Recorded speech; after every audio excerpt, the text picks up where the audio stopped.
आप सभी को नमस्कार। अम, वैज्ञानिक दृष्टिकोण, वैज्ञानिक क्रांति और मानव विकास की कहानी, इस लेक्चर सीरीज के अंदर जो है आज हम डिस्कस करेंगे वैज्ञानिक दृष्टिकोण और छद्म विज्ञान। आइए हम इसको डिटेल से डिस्कस करते हैं। वैज्ञानिक दृष्टिकोण बनाम छद्म विज्ञान, यानी दोनों में क्या अंतर है और दोनों किस प्रकार से मानव समाज के अंदर रहते हैं, हम आज इसकी विस्तार से चर्चा करेंगे। अ, हम यहां से शुरू करते हैं कि जो हमारे विश्वास हैं, जो हमारे को मिलते हैं अपने आसपास से, जब वो विकसित होते हैं तो वो उनके साथ कोई तार्किक समझ नहीं होती है। किसी तार्किक समझ के साथ वो विकसित नहीं होते हैं, बल्कि जो सामाजिक प्रभाव है हमारे आसपास, कल्चरल जो एस्पेक्ट्स हैं, उसके प्रभाव में वो स्वीकार किए जाते हैं। हम जो हमारे विश्वास हैं, हम उनको इसलिए नहीं स्वीकार करते हैं कि हमने उसको चेक कर लिया कि वो ठीक है या नहीं, लेकिन सामाजिक प्रभाव से, कल्चरल प्रभाव से, या समाज में जो चल रहा होता है आसपास, उसके प्रभाव से हम इसको स्वीकार करते हैं। इसलिए जो तर्क है, इनको हटाने में कामयाब नहीं होते हैं। ये लगातार जो है विश्वास जो है वो मानव के साथ बने रहते हैं। हाँ, उसमें कुछ चेंज होता है। तो आज जो हम कर रहे हैं वो है छद्म विज्ञान और वैज्ञानिक दृष्टिकोण। तो पहले हम देखते हैं कि जो छद्म विज्ञान है, उसकी दुनिया क्या है, यानी कि वो रहता कहाँ है। हमें अगर छद्म विज्ञान ढूंढना तो हमें कहाँ मिलेगा? तो छद्म विज्ञान हमें मिलेगा चिकित्सा के अंदर, कॉस्मेटिक्स, सौंदर्य प्रसाधन के अंदर और ज्योतिष के अंदर। हमें को छद्म विज्ञान मिलता है। इसके अंदर ये दो चीजें जो हैं, ये जो है ये वैज्ञानिक एज के अंदर है। इसके अंदर विज्ञान की जो चीजें हैं उनका प्रयोग किया जाता है। इसका आधार, ये विज्ञान को इसका आधार बनाते हैं। और जो ज्योतिष है, इसके अंदर जो आधार है वो बनता है मिथक। अब मिथक जो है वो आदिकाल से मानव के साथ रह रहे हैं, विज्ञान भी साथ में रह रहा है। लेकिन विज्ञान के अंदर कुछ छलांगे हैं जो विज्ञान को जो है वैज्ञानिक क्रांति या चिकित्सा क्रांति की ओर लेकर जाती हैं। वो 16वीं शताब्दी के बाद, हम इतिहास में देखेंगे इसको, 16वीं शताब्दी के बाद विज्ञान के अंदर बड़ी तेजी से विकास होता है। वो विज्ञान के जो पुराने सिद्धांत है उनको बिल्कुल बदल देते हैं, और इन्हीं का प्रयोग जो है ये दोनों करते हैं। अब जो ये दोनों चीजें हैं, ये जो वैज्ञानिक शब्दावली है, जो वैज्ञानिक शब्दावली है, ये उसका प्रयोग करते हैं। तो यानी कि अभी तक सिर्फ इतना समझे हम कि जो छद्म विज्ञान की दुनिया है, हमें छद्म विज्ञान अगर हम ढूंढेंगे तो वो हमारे को यहां मिलेगा। टेक्नोलॉजी के अंदर नहीं मिलेगा। टेक्नोलॉजी के अंदर प्योर साइंस मिलेगी। वहां पे झूठी साइंस नहीं चल सकती, वो प्योर रहेगी। लेकिन चिकित्सा के अंदर, सौंदर्य प्रसाधन के अंदर और ज्योतिष के अंदर ये हमें मिलता है। हम इसको अभी और आगे डिटेल में करेंगे। तो पहले जो हमारा काम है वो हम देखें कि वैज्ञानिक पद्धति क्या चीज है। यानी कि हम वैज्ञानिक पद्धति के लिए जो है क्या है, वो एक व्यवस्थित विश्लेषण है, एक सिस्टमेटिक चीज है ये, यानी कि मेथड है ये। और विज्ञान जो है और वैज्ञानिक पद्धति में हम थोड़ा एक डिफरेंस देखें। जो विज्ञान है वो है वास्तविकता, यानी कि वास्तविकता की का अध्ययन, वास्तविकता को समझने की कोशिश। जो हमारे चारों तरफ है, वो वास्तविकता को समझना है, समझने की जो कोशिश है। अब जो वास्तविकता को समझने की कोशिश है, हम उसके लिए क्या करते हैं, एक मेथड अपनाते हैं, एक तरीका अपनाते हैं। और उस तरीके को हम बोल को अपनाने को हम बोलेंगे वैज्ञानिक दृष्टिकोण, वैज्ञानिक पद्धति। यानी कि वैज्ञानिक जो है वो एक पद्धति है, वैज्ञानिक पद्धति है। और उसके अंदर क्या चीज है, उसके अंदर दो चीजें इंपॉर्टेंट हैं। एक तो साक्ष्य, साक्ष्य, और दूसरी जो चीज है सिद्धांत।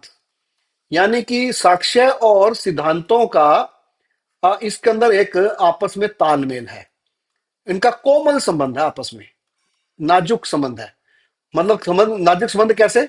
साक्ष्यों को बदलने से सिद्धांत भी बदल सकते हैं, बदलते हैं। सिद्धांतों के बदलने के बाद जो है साक्ष्य भी बदलते हैं। हम और साक्ष्यों की जरूरत पड़ती है, जो सिद्धांत चेंज होते हैं। तो दोनों के बीच में कोमल संबंध है। तो वैज्ञानिक पद्धति के अंदर ये बेस है, साक्ष्य और सिद्धांत।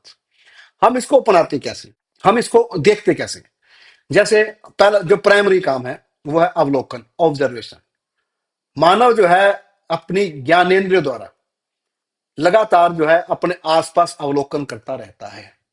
इसीलिए जो है हम मानव को क्या बोल रहे हैं, मानव एक जिज्ञासु प्राणी है। जिज्ञासु प्राणी, तभी उसको होमोसेपियंस कहा जा रहा है कि वो अपने आसपास की चीजों को समझना चाहता है, अपने आसपास चीजों को देखता रहता है, उनका अवलोकन करता रहता है, और इसका प्रयोग वो करता है अपनी जो इंद्रियां उसको प्राकृतिक रूप से प्राप्त हुई हैं, उससे वो अपनी जिज्ञासा को अपने आसपास शांत करता रहता है। लेकिन इसके अंदर एक जो चेंज आया, जो इंद्रियों के अंदर, मैं एग्जांपल जैसे दे रहा हूं आपको, जैसे दूरबीन, दूरबीन की खोज हुई और खुर्दबीन की खोज हुई, यानी लेंसेज के बाद 16वीं शताब्दी की बात है ये। तो 1500 1608 के आसपास जो है ये घटना है, 16वीं शताब्दी के लास्ट में और 17वीं शताब्दी के शुरू में, जब दूरबीन का प्रयोग शुरू हुआ।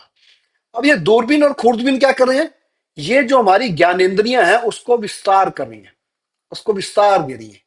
अब ये समझने की चीज है, यानी कि हम नंगी आंखों से जो चीज देख रहे हैं, या हम उसको सूक्ष्मदर्शी या दूरबीन के साथ उसको देख रहे हैं, तो हमारे को साक्ष्य अलग मिलेंगे, यानी अवलोकन करने का हमारा तरीका क्या हो जाएगा, बदल जाएगा।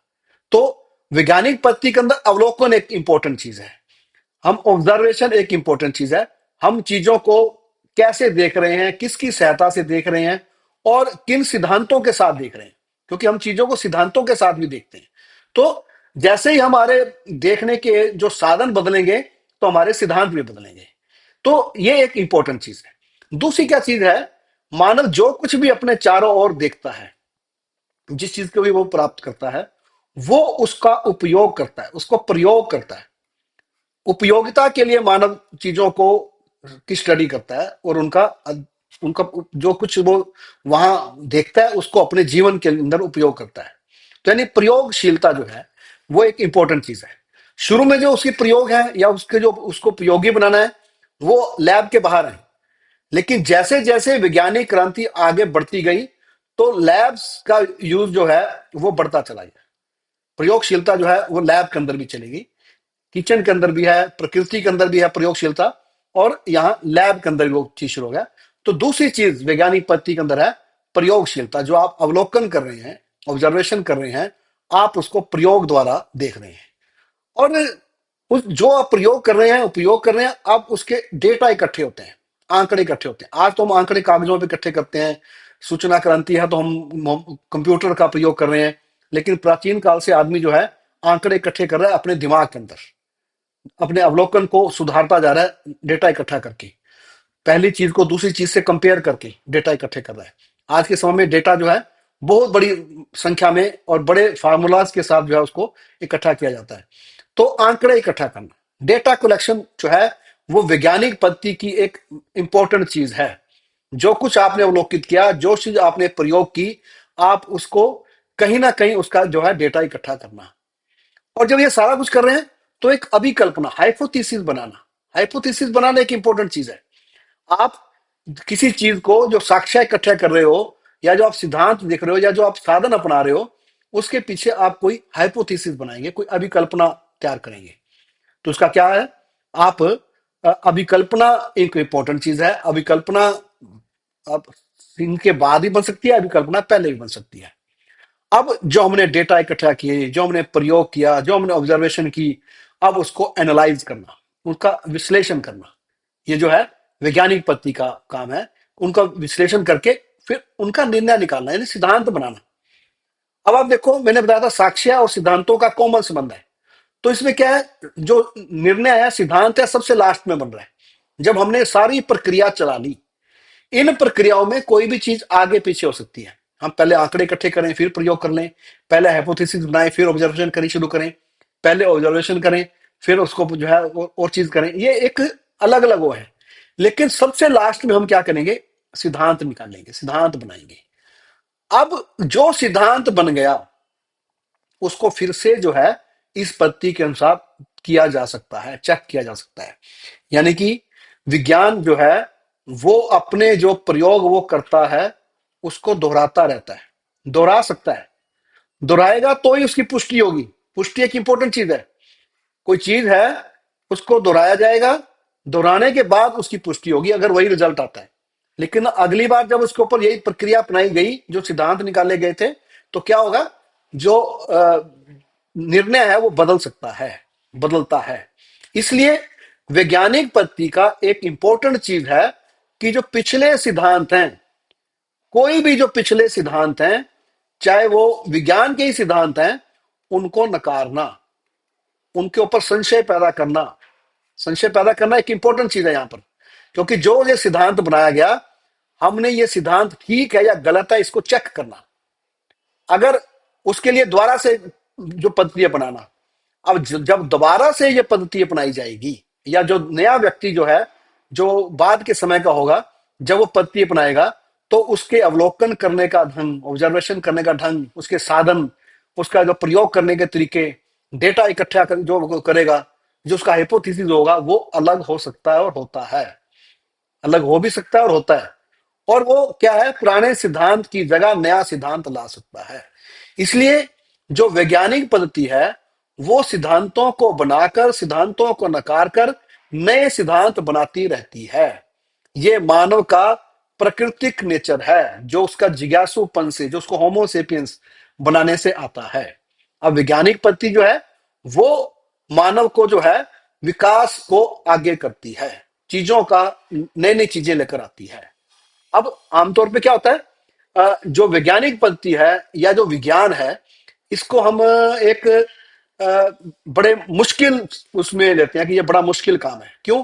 क्योंकि उसके अंदर जो है बड़ी बड़ी इक्वेशंस होंगी, डायग्राम्स होंगे, उनका अध्ययन करना पड़ेगा, जो है उनके इंस्ट्रूमेंट्स जो है उनको देखना सीखना पड़ेगा। ये एक बहुत बड़ा, लेकिन मानव स्वभाव से ही ये काम करता रहता है। लेकिन जो मानव ज्यादा संशय पैदा करते हैं, उनके मन के अंदर जो चीजों की पुष्टि चाहते हैं, वो ये काम करते रहते हैं, और वही वैज्ञानिक सिद्धांतों को आगे बढ़ाने में कामयाब होते हैं। और वो जो सिद्धांत हैं, बाद में सारी जो मानव का समाज है, वो उसको अपनाता है और उससे अपने जीवन को सुखी भी करता है, उसको अपने जीवन के अंदर उसे सुख लेकर आता है।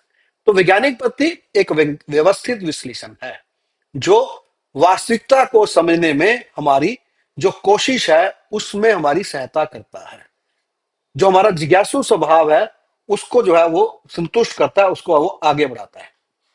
अब आ जाओ आप, वैज्ञानिक पद्धति के बाद जो छद्म विज्ञान है, उसकी क्या विशेषताएं हैं? हम छद्म विज्ञान की विशेषताएं क्या है, यानी कि उसके अंदर वो विज्ञान है, वो अपने आप को वैज्ञानिक कहता है कि हमारे पीछे साइंस है, लेकिन यहां उसका जो छद्म शब्द यूज कर रहे हैं कि वो झूठा है, यानी कि वो नाटक कर रहा है, मैं विज्ञान हूं। अब कैसे? वो बिना साक्ष्यों की सहायता के विश्वास करता है। छद्म जो विज्ञान है, वो साक्ष्य इकट्ठे नहीं करता है। जो भी कुछ वो कह रहा है, बिना साक्ष्यों के कह रहा होगा, उसके लिए कोई साक्ष्य नहीं है। ये भी हो सकता है कि वो एक व्यक्ति के अनुभव को, एक व्यक्ति की बात को ही जो है वो प्रचार करता रहे कि देखो उससे जो है उसको आराम आया, या ऐसी कोई कहानी, एक व्यक्ति का किस्सा बनाकर जो है वो बताता रहे, लेकिन उसके लिए साक्ष्य इकट्ठे नहीं होंगे। जैसे विज्ञान साक्ष्यों की बात करता है कि एक व्यक्ति ने जो महसूस किया है या देखा है, या उसने जो प्रयोग किया है, उसको जो उसने जो निर्णय निकाला है, दूसरा व्यक्ति भी उसको निकाल सकता है, यानी वो यूनिवर्सल बात करता है, लेकिन यहां नहीं है। दूसरी क्या है छद्म विज्ञान के अंदर, जो तार्किक जांच पड़ताल है, जो विश्लेषण किया जाना है, एनालिसिस किया जाना है, लॉजिक के आधार पर जो डेटा का जाना, ये शब्द विज्ञान उसको अनदेखा कर देता है, उसकी ओर जाता ही नहीं है, आंकड़े इकट्ठे नहीं करता है। जैसे भी बताया, एक व्यक्ति को ही जो है कि बात को ही वो जो है मान लेता है, तो वो आंकड़े इकट्ठा नहीं करता है, क्योंकि आंकड़े इकट्ठे करने से हमारा हाइपोथेसिस की पुष्टि भी होती है, और वो नकारा भी जा सकता है। और वैज्ञानिक दृष्टिकोण में जो सिद्धांतों को नकारा जाना कोई बुरा नहीं माना जाता है, उसको एक अच्छा माना जाता है कि जो मैंने देखा, मेरे को ऐसा लगा, दूसरे व्यक्ति ने देखा, उसको ऐसा लगा, तो अब उसको ऐसा कैसे लगा, उसकी पद्धति देखते हैं। हो सकता है कि हमारा कहने का तरीका ठीक ना हो, या हमारे डेटा के अंदर कोई कमी हो, या हमारे विश्लेषण में कोई कमी हो, वो उस दूसरे को भी देखता है। यानी कि एक डेमोक्रेटिक प्रोसेस होता है वैज्ञानिक पद्धति के अंदर, कि दूसरे के विचारों को, दूसरे के सिद्धांतों को, दूसरे के निर्णय को भी चेक करना। यहां नहीं होता ये चीज, ये एक समझे अथॉरिटी के रूप में चलता है, जो हम कह रहे हैं ठीक है। यानी इसीलिए ये प्रयोगशीलता को नकारता है। उसके ऊपर कहीं पे लैब के अंदर कोई टेस्ट हो या कोई चीज हो, इसको नकारेगा ये कि ऐसा नहीं करना है। तो छद्म विज्ञान जो है, विज्ञान की चीजों का प्रयोग करके, वैज्ञानिक शब्दावली का प्रयोग करके ये अपने आप को वैज्ञानिक सिद्ध करने की बात करता है, लेकिन विज्ञान होता नहीं है, ये झूठा विज्ञान होता है। जैसे मैंने बात की थी सौंदर्य प्रसाधन की।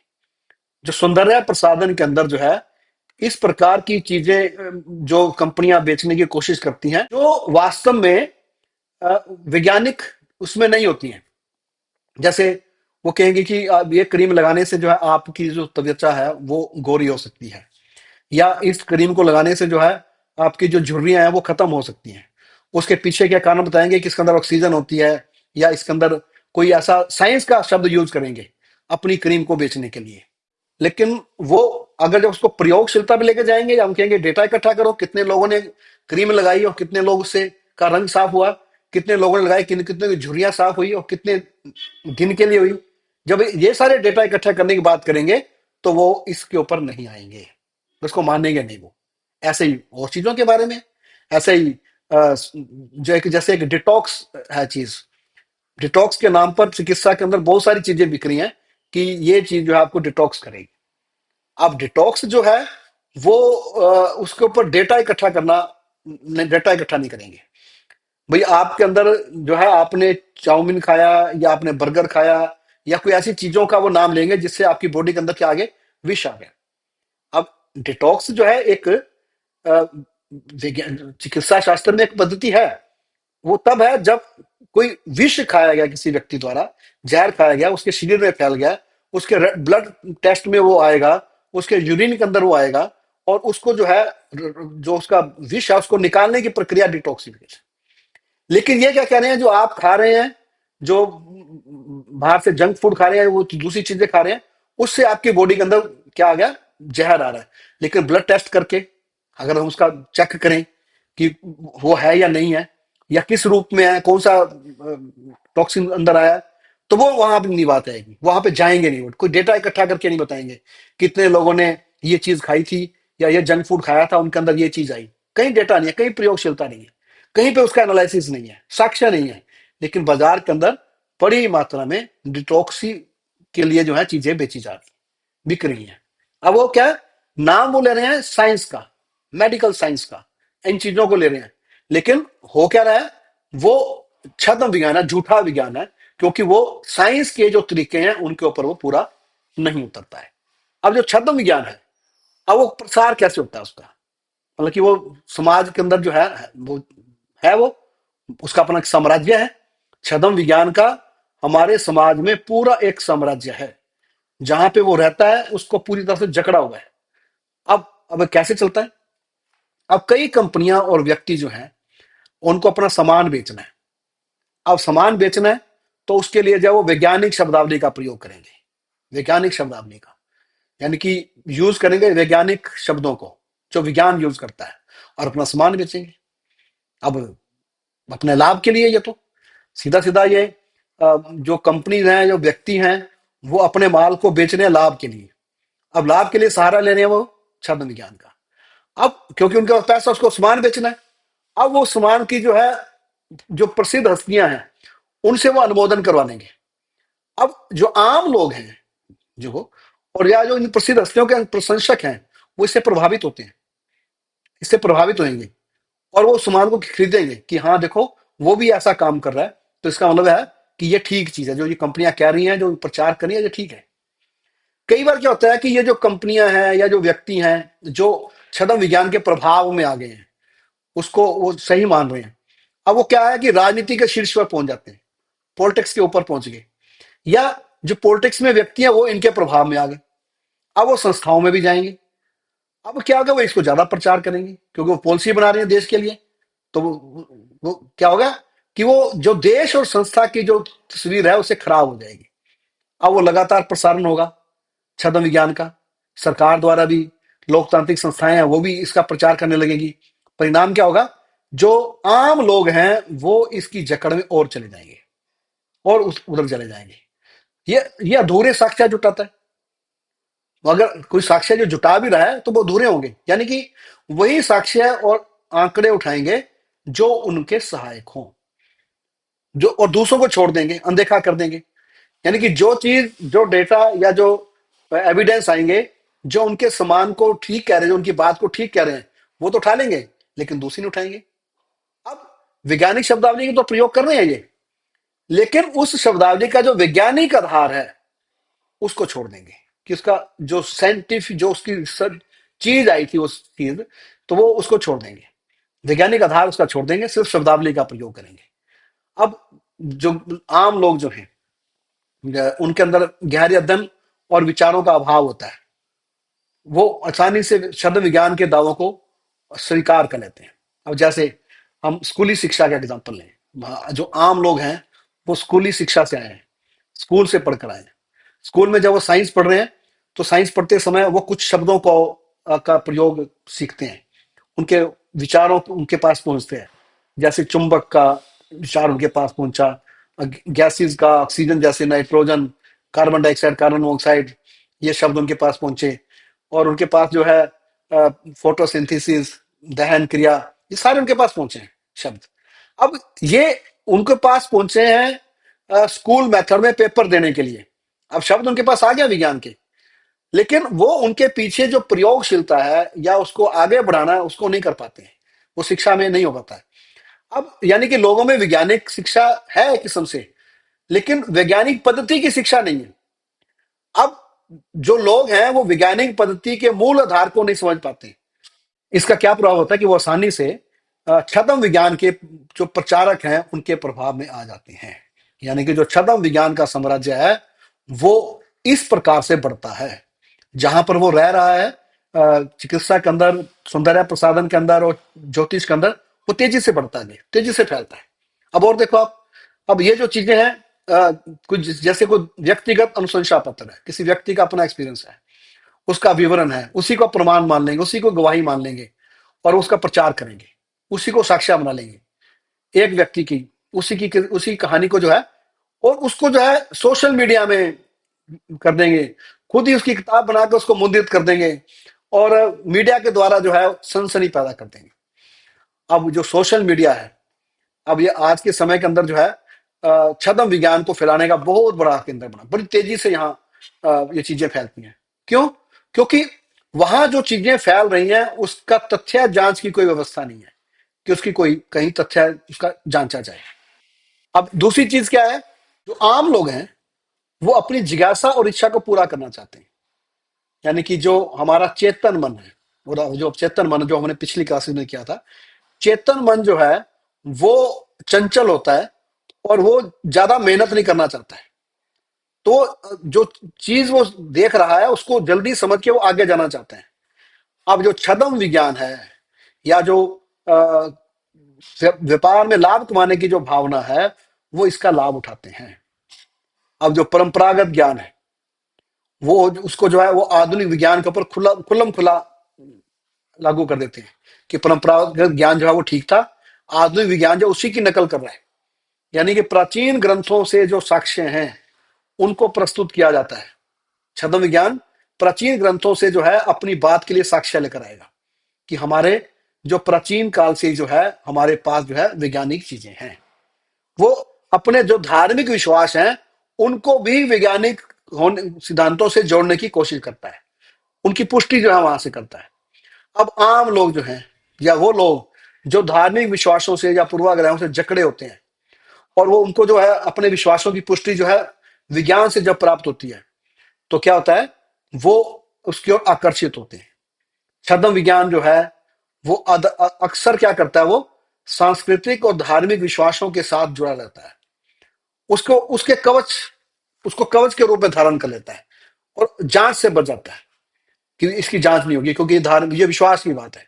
तो वो उसका कवच के रूप में जो है जो धार्मिक विश्वासों का प्रयोग करता है। तो हमने देखा कि जो छद्म विज्ञान है वो वैज्ञानिक शब्दावली का प्रयोग करता है, लेकिन जो वैज्ञानिक मेथड है उसको वो इग्नोर करता है, जो वैज्ञानिक पद्धति है उसको वो इग्नोर करता है। तो जो छद्म विज्ञान है ये अपना साम्राज्य स्थापित करता है आर्थिक यानी कि व्यापार में लाभ बनाने के लिए, और राजनीतिक सिद्धांत जो कारणों से जो है ये आगे बढ़ता है। इसका साम्राज्य जो है उसके पीछे जो है वो आर्थिक और राजनीतिक कारण बन जाते हैं। अब इसको में एक और चीज जो है वो ये है कि एक वैज्ञानिक रीजन है कि जो मानव का जो दिमाग है यानी माइंड जो है और उसका जो शरीर है, उनके जो बीच में जो संबंध है, मानव के शरीर और दिमाग में जो संबंध है, इनकी जो नेचर है, इनका जो स्वभाव है वो बड़ा जटिल होता है, बड़ा जटिल होता है। दिमाग में आई चीजें जो है वो शरीर के ऊपर प्रभाव डालती हैं। दिमाग जो है अगर खुश होता है तो शरीर भी उसी प्रकार से रिएक्ट करता है। अगर दिमाग में टेंशन है तो शरीर भी उसी प्रकार से रिएक्ट करता है। तो यानी कि इनके बीच में जो संबंध है बड़े जटिल संबंध है। और दिमाग और शरीर के बीच में जो संबंध है उससे एक प्रभाव आता है जिसको हम बोल रहे हैं प्लेसिबो प्लेसिबो इफेक्ट और नोसिबो इफेक्ट।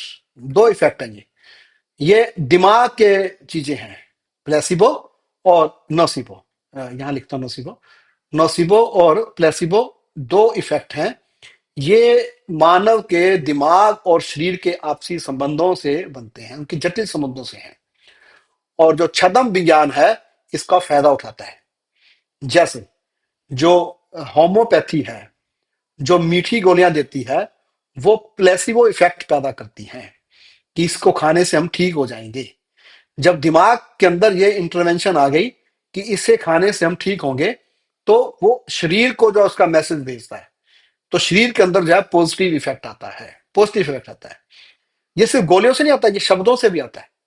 जब हम कहते हैं कि इस काम को करने से ये स्वास्थ्य लाभ होगा, तो उसका फायदा मिलता है। तो ये क्या है, ये प्लेसिबो और नोसिबो इफेक्ट है, जिसको हम जो है अपनी अगली जो कभी क्लास होगी उसके अंदर इसको डिटेल से करेंगे। लेकिन यहाँ पे मैं जो एक आपको जो सुजेशन दूं वो है कि एक लाइब्रेरी है, कॉकरेन, COCHRANE, कॉकरेन लाइब्रेरी, ये वेबसाइट है इसकी। आप इसको आप विजिट किया करें। खासकर जो छद्म विज्ञान है, शूडो साइंस जो है, जो चिकित्सा के अंदर जो उसके प्रभाव है या जो चिकित्सा के अंदर जो नए रिसर्चेज हैं उसकी वैज्ञानिक पद्धति से जो स्टडी है, आप इसको जाके देखें तो आपको उसके अंदर नई नई चीजें प्राप्त होंगी। तो आज के लिए इतना ही। आपका बहुत बहुत धन्यवाद जो आप क्लास में जुड़े। आप वीडियो को लाइक भी क्या करें, चैनल के साथ जुड़े रहें, इसको सब्सक्राइब करें और कमेंट भी लिखें। बहुत बहुत धन्यवाद।